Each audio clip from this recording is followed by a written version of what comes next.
John, you go first. All right, well, welcome to our new Viacom offices here in Hollywood. Excited to have you here and show them off to you. We just moved in a couple of weeks ago. They're fantastic.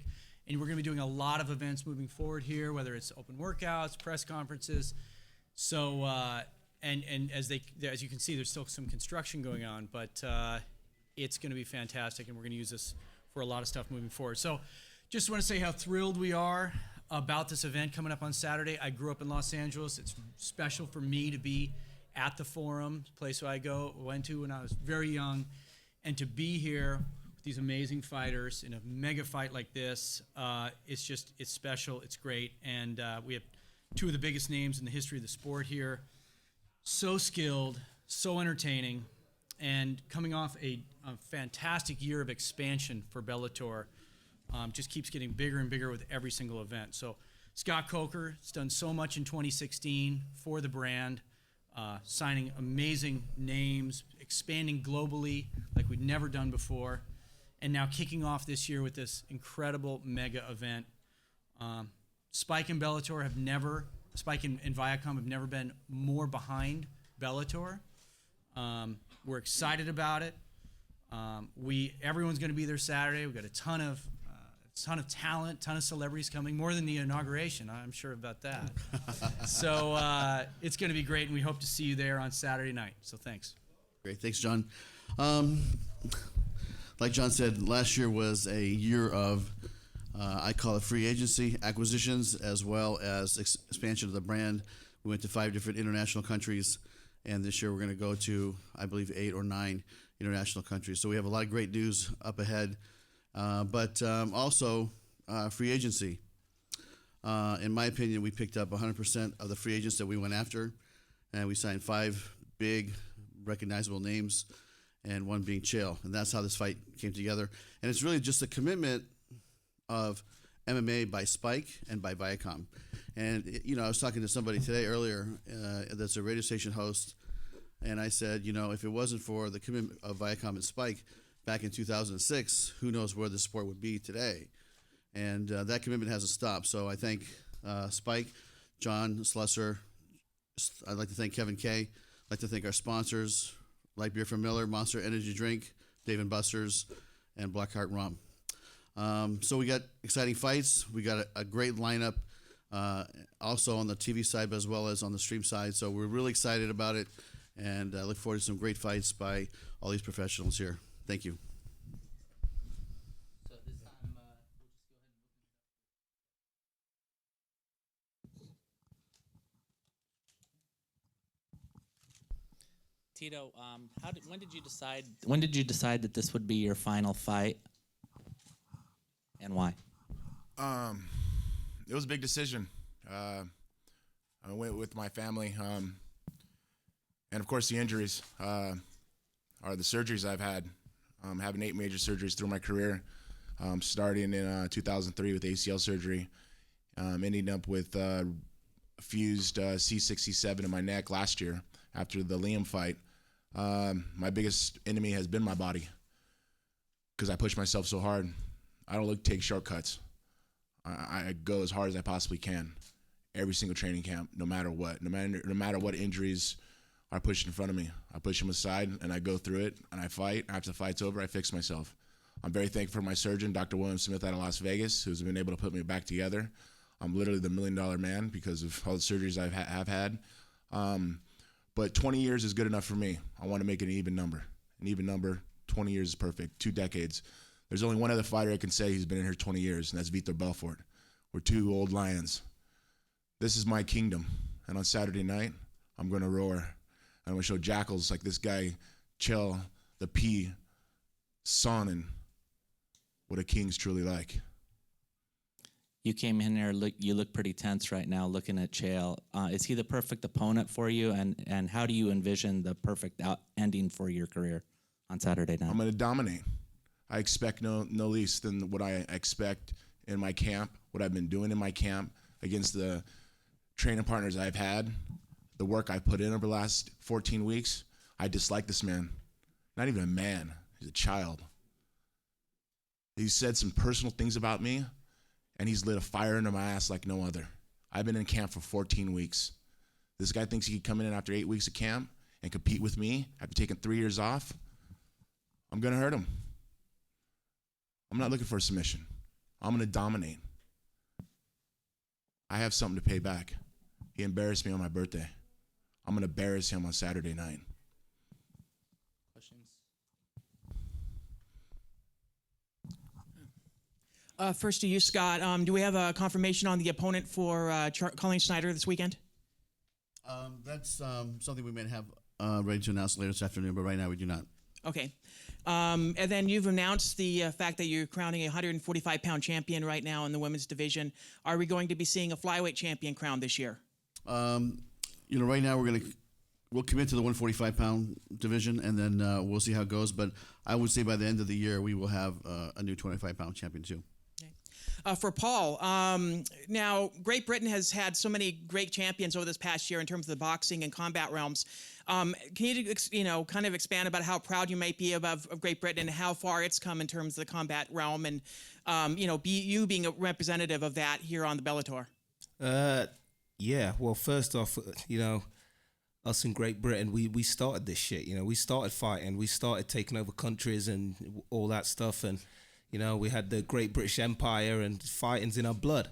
As far as the recent champions, I think the support that we're getting from the media and the fans getting behind these individual sports is doing great, and creating stars, putting on the big fights. And for me, I'm very proud to be a fighter from England. And for you, Chael, a lot of talk about how media kind of affects a fighter coming into fight week. You seem to be one of those that relish in the fact that you do a lot of the media during fight week. Is there an advantage for a fighter to do that, and to take their minds off of maybe the fight or anything like that? Can you expand that a little bit? Yeah, I like distractions. I don't even know what Tito's doing here. I came here to fight Vanderlei Silva, and he's busy. I got a phone call, said, you want to fight Tito on January 21st? My wife said we didn't have anything going on, so I came out to California. I love having distractions. I don't like days off. Tito is literally in the only profession I know of where you don't need to wear a suit, and he keeps showing up in one. It's like a local funeral parlor closed, and he went and took it off a corpse. It's something you need to learn. Shows up looking like a maitre d' at Golden Corral. Yeah. I'm just happy that he class. got here. Somebody got him the Uber app, or he thumbed a ride down here. I hope he gets to the Forum on You're Saturday very welcome. night. Your chick actually have red penny night this weekend because you're getting paid because of me. Speaking of which, Tito, what did you do with the money you won off of Amanda Nunes, by the way? Actually, I just parlayed it into me kicking Chael's ass. Yeah, everything in that photo about Tito with that ticket, except Tito. I could have sent out that same. You really think Tito Ortiz put 55 grand on Amanda Nunes? Come on, man. No. Okay, final question for You Scott. were a little speechless on that. Yeah, a little bit speechless Did I on just that. break it to you? There's something out there called Photoshop? I think everybody's starting to believe your lies now. Finally, your lies aren't becoming truth, huh, buddy? Final question for Scott. There's a lot of female free agents out there right now, like Sarah Kaufman and Barb Homchak. Are you looking at the female end of the free agency market, and are we maybe see some of the female stars make their way over to Bellator? I would say that any fighter, male or female, that's top in the weight class, we'll be talking to all of them if we haven't been already. 2 questions over here, Tito. Last fight, going through that camp, have you thought at all about your legacy, what this is going to mean? Last time walking into fight, is any of that popped into your head while you were working out? No, not at all. All I've been thinking about is just beating Chael. That's it. And this is for both of you. Do you recall going back to the time that you guys squared off on the mat, collegiate wrestling? Do you have any recollection? Do you remember any of that? Anything from that match? Chael doesn't. I do. I don't remember hitting a low single on me. I don't remember that. I just remember him hitting me in the headlock and being so pissed after and seeing, do I sit on the chair and say, woe is me? Or do I put my shoes on and go run stadiums, get ready for the dual meet the next day? And that was a big, huge mark in my life as a person, being a quitter or being a winner. Saturday night will show. Yeah, I remember it too, man. That was half my life ago, but it seems like just yesterday. The only takeaway I have from that is I remember Tito was very strong. That's the one part. As far as that match went, man, I caught him in a move. If he put me in that move, it would have ended too. It really wasn't a fair representation if we're being open about it. But I remember he was a big, strong guy. Hey, Shale, Tito. Question for both of you guys. What does your opponent do best, and what do you think you can exploit? Tito, go ahead. Tell him what I do so well. Well, he talks well. His mouth has gotten him in every fight, big fight that he's had. And every time when it's time to present and perform, he's failed. On Saturday night, it's not going to change. What I do well, I come in with heart, I come in with determination, I come in with hard work and perseverance. When I get my hand raised, I don't know why. And so all the millions of fans that have had my back over the last 20 years. Tito always says I'm using my mouth to get my opportunities. The only person I know that made money using their mouth is his ex-wife. Well, just to correct you, it was never no marriage. You're a fucking punk, dude. That's what you call class right here compared to no class. That was a nasty line. No by class. Me. No class at all. That's why you see him with thongs and fucking jeans and a t-shirt. No class. They don't call you the bad guy for nothing. A bad girl. This is for Halleck Gracie. Is You this don't even fucking know, dude. Eddie Mercado right here with Bloody Elbow? Keep feeding that fire. Is this going to be a one and done for you, or can we expect to see you again inside the Bellator cage? We have a multiple fight contract, and yeah, I'm looking forward to really, yeah, going for it. Okay, and for Brennan Ward, in your last fight, you had Saad Awad up against the fence, right here. You had Saad Awad in a bad position up against the fence, and he said, "Hey, do you want to wrestle or do you want to bang?" So you obliged him, and you separated, and you decided to stand and trade. If you have Paul Daly in the same situation, would you oblige him and release him from a precarious situation? Me and Paul, we're gonna stand and bang. There's no question about that. It's gonna be no wrestling match out there. Yeah, can I wrestle? Yeah, can I take guys down? Absolutely. Am I going to in this fight? Absolutely not. I'm giving the fans what they're tuning in to see. Two of the most exciting guys on this whole roster in any weight class. That's me and Paul. It'd be an injustice to all you fans and everyone else if me and him didn't stand and bang. Two of the baddest dudes in this whole entire sport. So yeah, get ready for that. Get ready for these bombs coming. Okay, and for Mr. Coker, when can we expect Rampage Jackson back in the Bellator cage? We had already talked about him fighting towards the end of March, so we're just locking down the opponent and location, and we got some things to figure out. But maybe we'll have something to announce by early next week, or maybe even Saturday night. We'll see.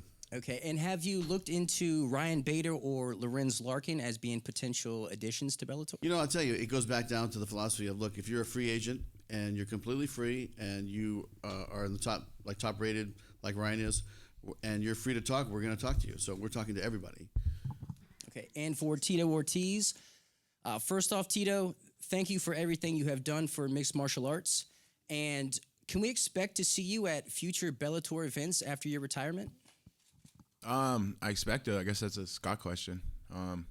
Mr. Coker? Yeah, absolutely. Yeah, Tito's been a great brand. Tito's a legend in this sport. He's done everything.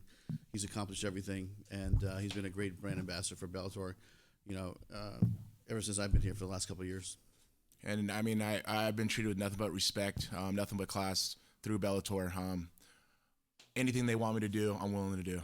I'm here for them. I'm here for the business. I'm here for their company. They need someone, an ambassador, to push it forward. I'm here to do it, without a doubt, with class too. Scott, can you talk about the landscape of free agency? I know since the UFC has been sold, there's been a lot of cutbacks over there. Do you anticipate them to be making some wholesale cuts in their roster? And maybe, Chael, you may have some inside information on that as well.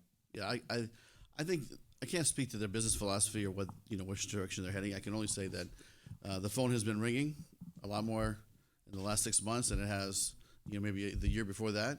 And we picked up 5-6 pretty good free agents, and we're negotiating with 2 or 3 right now. So like I said, we're committed to going after everybody, and we received the mandate from the top down saying, look, if they're free and you think they can move the needle, then go get them. So that's the commitment. Yeah, as Scott said, Tito, we do thank you for your 20 years in the sport. You are clearly a legend. You were the poster boy of the other organisation for a long time. Do you think Chael's making a mistake this is your last fight in the fact that he continues to poke the dragon?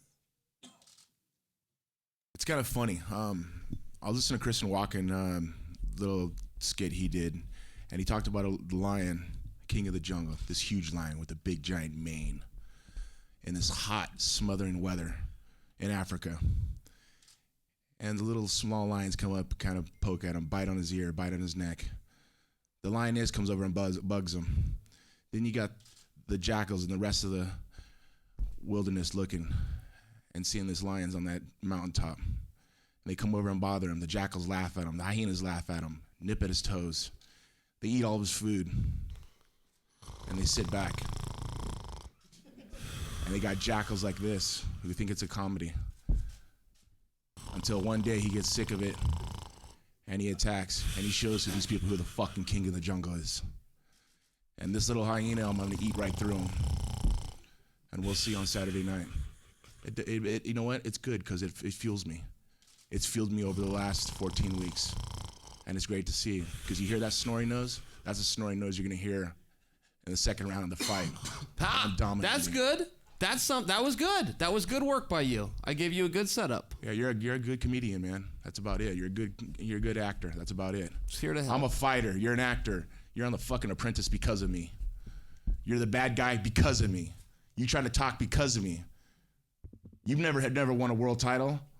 Who's the last champion you've ever beat?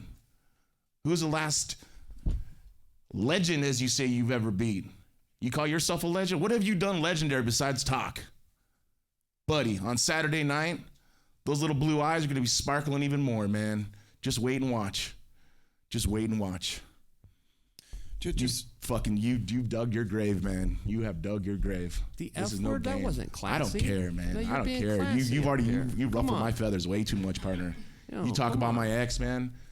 You say shit like that. You're classy. Tito. Come on. 4-letter words. Come on, Mr. Class. Classy. You ready to go, Tito? Yeah. I've been ready to go for the last week. Now, though? Yes, like now. But you know what? I'm cool. I'm professional. I've been doing this for 20 years. Classy. I'll step back and I'll wait until Saturday. I'm okay. Can I throw a kind of curveball at you in a way, Chael? Let's do it. Surely you have great admiration for what Tito's achieved in mixed martial arts. Care for everyone. This may be a lie, so just let him go and speak. Tell another jackal story about Christopher Walken and a mane and a lion and you and Vitor from back in the day. Fucking joker. You're a joker. Dude. Hey, classy. You're a joker. Classy. You're a joker. Gareth, please, go ahead. Chael, you've got to deliver on Saturday night. You're a big signing to the organisation. Tito's clearly stoked. What are you going to do to him? I never understand that. Tito says that he's poking the bear. People say he lit a fire under his ass. There's never been a round in the history of fighting where the judges look around and go, which guy's got a fire lit under his ass? Whatever guy hits the other guy more wins. Whatever guy's got better position, whatever the guy's dominant, whatever the guys go out there and fighting, he can be as motivated as he wants. I can be undermotivated or overmotivated. We're going to go fight. Our skills are our skills. My music will hit those speakers. I'll have my short pants on. I'll grab my mouthpiece and I'll walk to that cage. That's it. I don't care how he's feeling, up, down, or indifferent. We're going to walk out there, and one of us is tougher than the other. I have made a contention since the 90s that I was the baddest dude in the world. I'm either right or I'm not, but it's taken me 20 years to find out. January 21st is going to be that day. Are you looking for a statement knockout yourself? No, I'm looking to go out there and fight. The second the ref says go, I will. And what happens after that, I do not know. But I'm ready to fight. Thank you. Can I just have one more question, please? Can I go all British? Be classy. I will. This was a little bit underclassy, right. this, but a question for Semtex, Paul Daly. Great to see you, Paul. Nice one, Gary. Great to see you on the road, being a road warrior as always in America. And have you kind of taken pleasure in coming over to America and kicking some Yank butt? Yeah, definitely. kind of always goes off my head that I'm the British boy, you know, from the streets of Nottingham, you know, drinking pints, eating kebabs, slapping people, you know, the normal stuff that we do. Yeah, it's a little surreal, you know, and I take great pleasure in coming over here and whooping some yank ass. And just just on the fact that, you know, obviously you've become a feature in Bellator, and we know what happened. It's well documented in the other organisation. I was there with you that night in Montreal, I think it was it? Yeah, Montreal. Bellator have given you a lifeline. I just want you to talk about that a little bit. Yeah, you know, Scott, since Scott's been here at Bellator, things have been going well for me. You know, I feel very privileged to be in the position that I am. They keep putting me on these big cards, giving me these big opportunities. And yeah, it's a little surreal to be sitting here with guys like Chael and T. Ortiz. And I'm the co-main event to this big event. And I think me and Brendan Ward, I think it's the right fight to have before Tito and Chael. And I think those guys are going to have a hard time beating what me and Brendan Ward are about to do on Saturday night. You must be delighted that he wants to stand toe-to-toe as well. Yeah.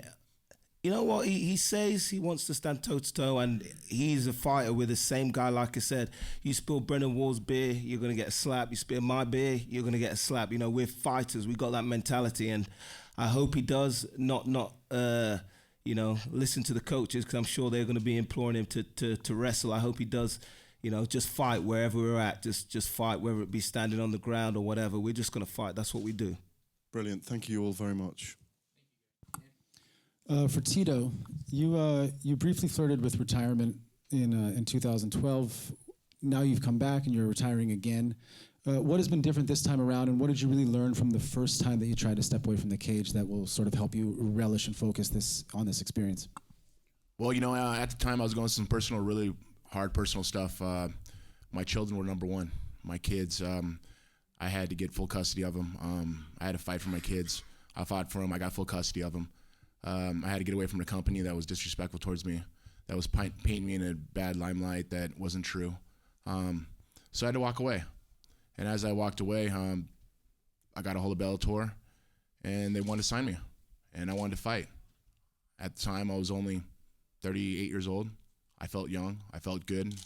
I went to some competitions, and it seemed like something I wanted to do. I wanted to make sure that when I walked away that I wasn't happy about it. I want to make sure when I walked away that I was like going, yes, I gave it my all. I gave it everything I possibly can do. And now that Scott Coker's a part of this company, it's been every way I've always thought it should have been when I left the UFC. I'm very, very thankful for all the staff at Spike, all the staff at Bellator, to give me this opportunity to compete. And I wanted to be done by 40 years old. Took a couple years. I guess still got that lion in me. I want to fight. And this is just a perfect ending to a perfect story. And then for Chael, Chael, you've been in the cage with really dynamic guys like Anderson Silva and John Jones, guys that are difficult to game plan for. Tito presents a little bit more solid challenge where you know he's going to come out and he's going to wrestle you and box you. Is there a fear of maybe overlooking him a bit because you know what he's really going to try and do? You know, I came from a wrestling background. I took on 4 or 5 guys, 6 guys in one day. And you never knew who your opponent was, is my point. It's a bracketed format. Even when you know who shows up, you don't know who's going to win, who's going to advance, what side of the brackets it's on. Point is, I've never game planned. I've never watched the other guy and thought, well, he does this and I need to do that. I focus on myself completely. They throw in new guys all the time, and it doesn't make any difference to me. I show up ready to fight, and that's it. And my skills are my skills. And sometimes it's been enough, and sometimes it hasn't. But either way, you make that walk and you find out. And then just for Scott, you know, you've been with Bellator now for a couple of years, and you've been in this game for a long time. Where does this event, you know, at the LA Forum, Tito Ortiz's farewell, Chael Sonnen's comeback, where does that really rank for you in terms of opportunities to promote fights? Well, I tell you, it's this is a big event, and I think this is probably the biggest event, or I can say it's the biggest event in the Bellator history of its fight company. And I think I've been associated with some pretty big shows, but I think this one is going to be, it's going to take the cake, and I think we're going to have a great attendance. I think we're going to have some great fights, and I think we're going to have fights from top to bottom. I mean, if you guys have a chance to show up early and see the undercards, we have some great fights on there, so you'll get to see some of the young talent up and coming, and then you get to see the main TV card. So as far as the event, I mean, you guys can feel the hype. I feel the hype, and I can feel that this is starting to really roll. Feeling really good about it. And just quickly for Brennan over here, compared to, you're really a homegrown Bellator guy. You've spent most of your career with the promotion. What are your thoughts on watching the promotion grow from when you've fought in small casinos to now you're about to co-main event at the LA Forum? And then, there's a lot of new guys in the 170-pound division. If you can beat Paul, where do you really think that puts you in that division? I'll start with your first question. Being with the company since 2012, this is my, I think, 14th fight with Bellator, and it's kind of wild to see how big it's getting. It's almost like a household name now. Just like the other organization that everyone talks about. And back when I started, man, there's I'll never forget my first fight with Bellator in Rhode Island. Where we're from, and there was probably it was at a college. It was on a college campus, URI, University of Rhode Island, at the Ryan Center, and man, there was probably 1,000 people there, max, probably 1,000 people, and now fight at Mohegan Sun, where I'm from, another local spot sold out, 10,000 people come out to LA, it's gonna be packed. It's wild to see the growth, especially in the last 2 years since Mr. Coker's taken over, man. He's done his thing, his credentials show for him what he's done in the past with different organizations. He's a businessman, he knows what he's doing. He's doing a pretty good job steering the shit. You know what I mean? It's taking us all along for the ride. So I'm grateful to have this opportunity. And your second question about other 170 pounders in the division, guys like me and guys like my opponent on Saturday night, we don't care who we fight. We'll fight any dude. That's like what Chael said. I come from a wrestling background as well. I don't do a lot of game planning. I'd have 5-6 matches in a day at a national tournament. I go into double overtime. I wrestle a total minutes more than I probably fought in my last 5 fights in one tournament. So you can put us up against any guy, and it don't matter who we fight. We're gonna fight anybody. We're wrestlers. That's what we do. We fight anybody at any time, any place, any weight. That's how we get down. Jill, you made the comment recently that you felt as if your career had begun at the same time as Tito's did, that you would have beaten him early on and that he wouldn't have gone on to have the kind of career that he had at the other organization and at here because you would have handled him early on. Where does that level of confidence come from that you're so much better than him? I think Tito's awesome. I don't dispute that he belongs in the Hall of Fame, that he's a legend, and I don't dispute any of his world championships. My contention from day one is I was the baddest dude in the world and I couldn't get my opportunity. When I got it, I ran with it, and I'm still here. But I was in the practice room with world champions, Pride world champions, UFC world champions. I knew everybody in the world that could whip my ass, and that guy's name was Randy Couture, and there was no one else out there. And the guys that were around and the guys that had the belts, they will tell you I was whipping them on a daily basis, and they did everything they could to keep me out of the organizations. That's a reality. I thought I could beat Tito, but I never locked up with him. I don't know for sure, but I told everybody that I could, and it took me 20 years to get here, and we're all going to find out together whether that statement's true or not.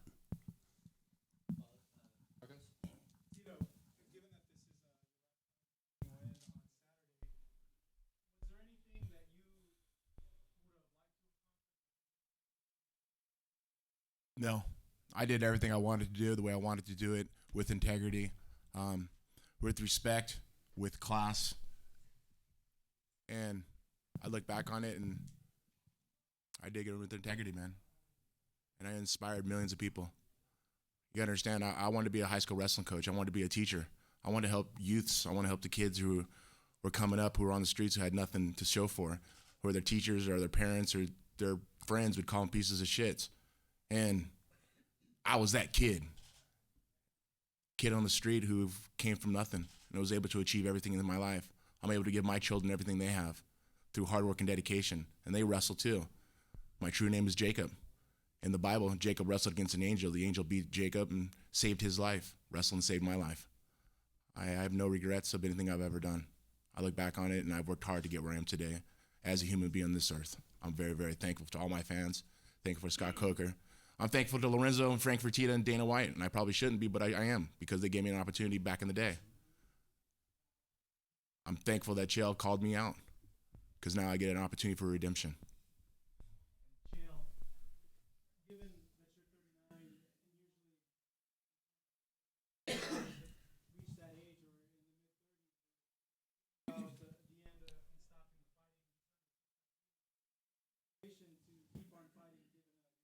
I like kicking ass. And don't forget, it's not 39 years old, it's 39 years young. It is not how many miles the car has, it's how many miles the car has left. I will honor this contract. I've honored every contract that I had. I could not be happier to be over here at Bellator. I'm on a Legends ass whipping tour. I'm starting with Tito. I'm moving on to Vandalay, and I will let you know who the opponent is after that. But there's a lot of guys that need their asses kicked. I thought I was done. After I thought all my that race was practicing ran. and you hicked up on that? Interrupting Jesus, is God, not like, classy.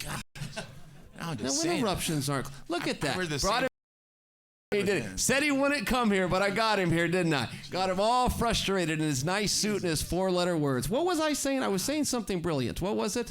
I've lost my own train of thought. Saturday night, live, free, and only on Spike TV. Have I mentioned that? Tickets still available at the Forum, even though we already have a record gate. You guys know that? A record gate. Look And at make this sure you press throw that conference. Eminem quote in too while you're at it. Never- Oh, wait, I'm sorry, Marshall Mathers. 'Cause you know him so well. Tito.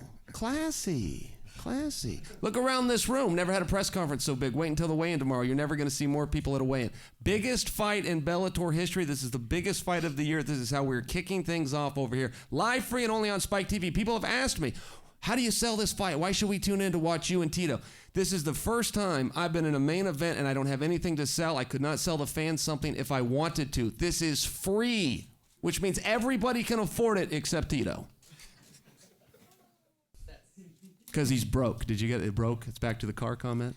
Hello, is this thing on? Check We got 1, a 2, mic comedian. check. Yes, comedian. I forgot his punctuation. Anybody? Hello, check on 2. Free TV, but he can't afford. Are you hearing what I'm saying? No, they just don't believe it. All right, let me dude. connect the dots. See, a while They ago just I don't said believe it, Tito's that's why. car was re-put. Yeah. Just forget it. Just forget it. Yep. They don't believe it, so it's cool. For Chael, it's obvious how angry you've gotten Tito, not just today, but throughout the lead up to this fight on Saturday. Did you expect this from him? I mean, you're getting all the laughs from everyone in the room, and they're kind of looking at Tito with a tilted head at his remarks. But like, is that something you expected? And in a way, do you kind of feel he's making it easier on you by getting more angry? Well, I don't know that it's going to be easier. Look, he can be happy, sad, or indifferent. He's got good skills, and I got to go deal with those. But that's where it ends. As far as the motivation goes, I trust that he's plenty motivated. We're going to be on Spike TV fighting half naked for a paycheck and the applause of a drunken audience. I don't think either one of us needs to be overly motivated. As far as did I know I would generate this? Of course I knew I'd get this reaction. I'm a puppet master. I'm a genius. That's why I show up in a $20 T-shirt and he shows up in a dead guy's suit. One of us has to work harder than the other one at it. One of us is a natural. And by the way, Tito said I'm on The Apprentice because of him. I win The Apprentice. Write that down. And realizing now, a couple days before the fight, it's been a while since you've gone through the pre-fight media and everything. How much have you missed this, being in the spotlight like this? I missed it, man. It's hard to replace it. You know, the sports in general are for kids. And if you're fortunate enough to do it as an adult, if you're fortunate enough to extend your career, and the guys that I looked up to, the Randy Couture's, Dan Henderson's, Matt Lindland's, these guys, not only for their successes, but I also admire the fact that they were able to extend their careers. Tito's one of those guys. He extended his career. It's very hard to do. There's a real discipline that has to be involved in that. There's some real smartness and some navigation that has to be done. So I feel very fortunate. But to your point, I'm very happy to be here. Thank you. And for Tito, how are you planning on controlling your anger once you get in the cage over here? I've been fueled on the anger my whole career. You haven't noticed that? Oh, you must be new. I'm sorry. Not new. No, I've been fueled on anger my whole time, my whole career. I love it. I love to prove people wrong. I've been doing it my whole life. I love to prove all my fans right, that have my back no matter what. This is what I'm fueled on. I love this. In the very beginning, I used to go in the arena, and I would go sign autographs. I'd put my back to a wall, and I'd be with the fans. And I'd sign autographs with the fans before the fight. Yes, defending my world title, I'd still do it. I remember Danny yelling at me saying, "You can't be doing that." No, I want to do that. I want to be there with the fans. I'm an emotional person. I live on emotions. People say, "Oh, you shouldn't fight angry." No, I fight angry because I fight smart when I'm angry. Because I know what's on the line. And what's on the line is my life. This ain't a competition. This ain't a match. This ain't a wrestling match. This is a fight. I'm here to dominate. I'm here to hurt that man. The one who causes the most amount of damage in the quickest amount of time is going to be the winner. Plain and simple. Fact. Thank you. Other questions? One more over here. Misaki, you see all this energy. This looks like it's going to be Scott's already smiling over here because it looks like it's going to be a really good show. You see all this energy out here. We haven't talked to you about the entertainment and what we're going to see from you tonight, trying to keep up with what we think is going to be a great card. Yes, well, the last fight I had another knockout, so this time my opponent is a jiu-jitsu top fighter. So I know what he's going to do, and he knows that I'm going to try to punch him and knock him out. So, you know, I'm on a big card, so I will try my best to be a part of it and to have another highlight.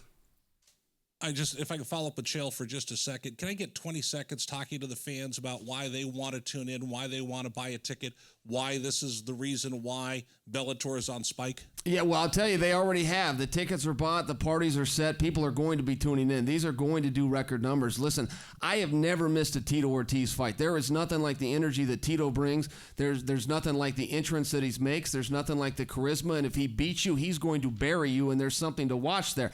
But at the end of the day, I'm Chael P. Sonnen, and the P still stands for icon. Panocha. Biggest draw in the history of the sport, sold more tickets, T-shirts, or pay-per-views than anybody, and now I'm in the ratings game. And when I left this sport, I had all of those numbers. FS1, Big Fox, all of them. North American Gate, I lost every one of those records. But I'm here to get them back, and they never would have left my grasp if I hadn't retired. Tito, same thing to you, to talk to your fans. Huntington Beach, Southern California, your last fight at the Forum, someplace you probably grew up hoping one day you could perform there. I grew up here. Born and raised. Born and raised. So talk to your homeboys in Southern California. Give me 20 seconds on why they want to watch this thing coming up on Saturday, seeing you walk in for the very last time. Well, it really begins at the beginning of the card, all the way up to the main event. Brandon Ward, Paul Daly, these guys are going to throw down. I know what I need to do in the final fight. It'll be my last fight. My hand's going to be raised, and it's going to be hit with bad emotions. Everything I do. This guy is just, I could smile about it because you know what? Fight time is that close. People would tune in on Spike TV on Saturday night and watch the destruction of Chael Sonnen. And the P stands for Panocha. Are you promising an exciting fight? I promise you an exciting fight. I have 35 minutes in my heart to fight. This fight's only 15 minutes. I've been training this way for 14 weeks. I saw him at the commercial shoot. He's a fat guy, and nothing against fat men. But as an athlete, he's not taking this fight right. He's not taking this fight smart. He's already looking on to Vanderlei Silva. Buddy, you better look what's in front of you right now. One last one for either John or Scott. I mean, sitting here with these legends, this energy, this kind of excitement.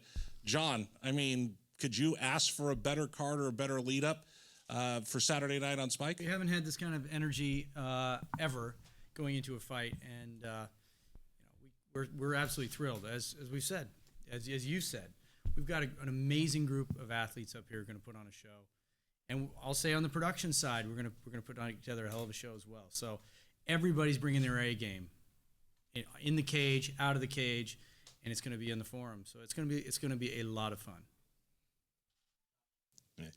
Tito, you've referenced integrity multiple times today. What does that mean specifically to you? What are you talking about when you talk about integrity? Not selling out. I never bowed down to anybody my whole career. I've looked in the mirror and I've been respected for myself. I've had respect for myself no matter what. And it just goes about over and over again. For the last business I worked for, I was embarrassed. I was talked down upon. And I never gave. I always did it my way no matter what. That's the integrity. The integrity, understanding that, you know what, I'm going to do it my way no matter what. And at the end of the day, I could be happy with myself through respect and integrity. That's what I mean. Chael, Tito talked about seeing you shirt off. He called you a fat guy. This is your first fight in over 3 years, first training camp in over 3 years, first fight since your issues that are well publicized. How did you feel going through this fight camp? Was this fight camp noticeably different for you in terms of your preparation, and physically, how do you feel coming into this contest? Lean, mean, and 217. Solid steel and sex appeal. The women's pet and the men's regret. I could not believe he called me fat. Look at the size of these arms, and when you're focusing on that, focus on this, because I got two of them. That's basically clean, by the way, I'll mention. Pretty much. Tito Ortiz, Saturday night. She'll call me a fat guy. What am I supposed to do with that? I've never been called a fat guy before. Though, to his point, perhaps I wasn't in as good a shape as I am now, but the bottom line is the fight's on January 21st. I fight anybody, anywhere, at any time. Guys, we'll do one or two more. This is for Alec. Alec, this is Sergio, MMAFightPass.com. Why, after 7 years, you decide to come back to a big MMA organization? And question 2, how do you plan on dealing with Cotto striking, being that he has 7 knockouts? Why did I come back? I feel, I never really left, and for me, my spirit has always been as a fighter and as a competitor. And I took some time to explore other opportunities in my life. And I've always wanted to be in the ring and watching different fighters through the years. This modern MMA thing is pretty interesting, and there's not a lot of really high quality jiu-jitsu. And I feel a certain obligation, I guess, to come in and represent and show my style and represent the style of my family. And Bellator, I think under the leadership of Scott specifically, I felt really good about it. I've been following the path that they've been on. And personally, Scott, I must say that the first meeting I had with him, we had sat down, we had a lunch, or we just kind of sat down and talked. I'm not sure, I don't think we even ate, but we sat down and talked, and I got the feeling from him personally that he actually understands the value of an artist and of a martial artist, and he understands the benefits and the experience of a martial artist. And I think that is the key distinction between, I think the quality of an organization and what it can bring to the world, really, And I think martial artists, if you look across the board at any, organization, and you look at the best fighters of all time, they've always been martial artists, and they've always been the guys who, bring something that represents their style and represents something that they really believe in. And in that way, I feel cut from the same cloth, and I feel I can't avoid it, So the time is right, and it just came together. So, yeah. What was your second? Second question was, Cotto had 7 knockouts, and you're a jiu-jitsu fighter, and how are you gonna deal with his striking? Yeah, I mean, I think the basic answer is it's gonna end up on the ground, I think one way or another. And I think at that point, it's going to be a very, very dangerous situation.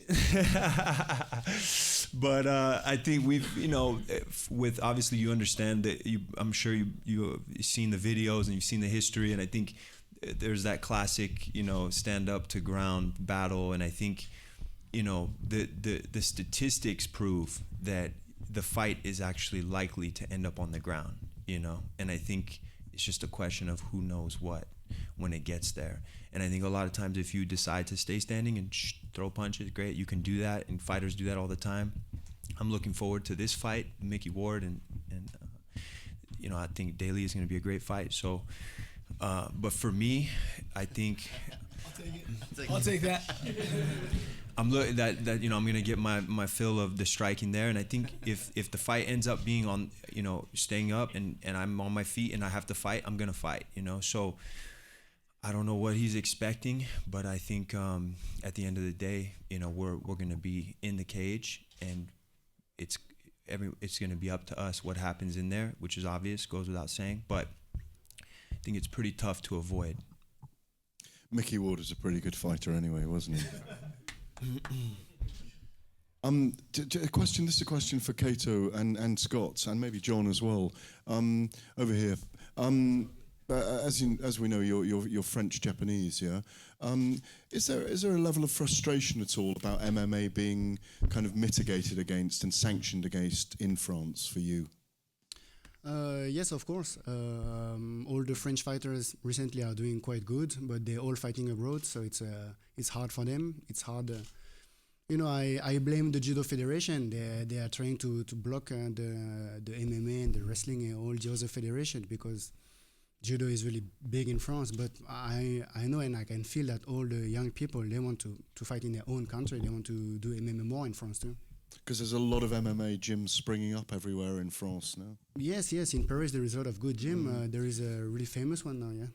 Scott, do you intend to maybe go into that territory and kind of invade with a Bellator event and be political and politicize it? You know what? We've been monitoring the situation, and it's like Kato said, is that it's a little bit problematic because you have other federations that are trying to stop it. It was the same in New York, right? So I think it's not a matter of if, it's just a matter of when.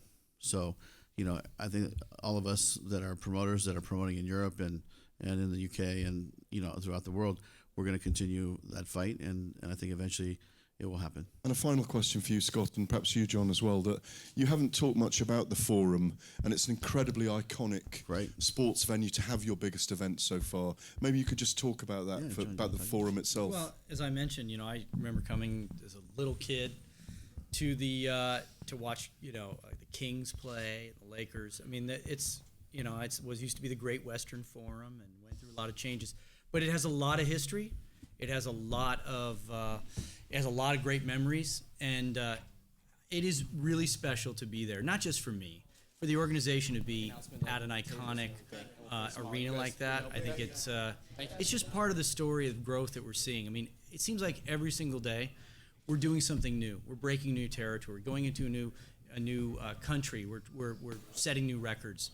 We're selling, you know, internally we're seeing all sorts of different statistics. Whether it's social media, merchandise, you know, global expansion, every day it's a new win, and it's fun to be part of an organization that is continually growing, continually building, and that's because of Scott Coker and quite frankly the entire Bellator team. It gets up here; they're highly motivated people who who work hard every day to build this incredible brand, and it's working and it's fun to be a part of. So to be in the Forum is just one more of those great kind of high five moments that we have, and I'm proud to be a part of it. I'm excited about it, and I can't wait to be there on Saturday. Great. At this time, I'm going to ask everybody to remain in their seats, to be mindful of the cameras in the back. What we're going to do is reset this tables on the floor and then face the fighters off for photos.